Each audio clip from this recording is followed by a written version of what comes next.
Tom Bell was one of the UK's finest actors, but he never achieved the star billing or recognition he so richly deserved. His career spanned some 50 years. Time and time again, Bell gave memorable performances. From the able seaman ordered to be flogged by a sadistic officer, played by Dirk Bogarde, in the film HMS Defiant, aka Damn the Defiant, to Sergeant Otley in the ITV TV productions Prime Suspect, to the vengeful character of Frank Ross in the Euston Films miniseries Out. Bell was the consummate professional, and he never ever gave a bad performance.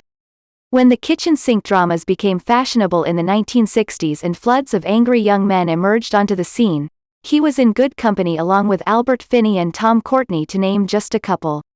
However, in his younger days, he had a British working-class rebellious streak which stood in the way of any success he might have had in the UK or US film industry, even though he never created problems when working on a production.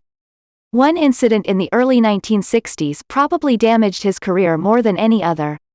A little the worse for drink, he stood up at an awards function and asked Prince Philip to tell us a joke.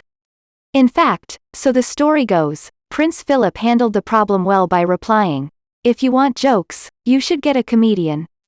At the time, Bell was seated at the table of the producer and director of The L-Shaped Room, namely Richard Attenborough and Brian Forbes, who, probably seeing their future chances of knighthood slipping away, urged him to sit down and keep quiet.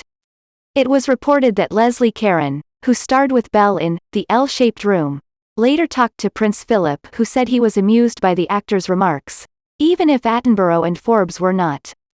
From then on, though not being totally blacklisted, his reputation as a troublemaker followed him for several years.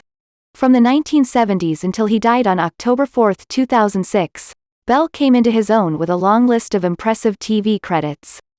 His one venture into Hollywood was when he appeared in an episode of The Virginian and a B-movie in Enemy Country. Bell gave, as usual, excellent performances in both productions, but Hollywood left him unimpressed and he returned to the UK.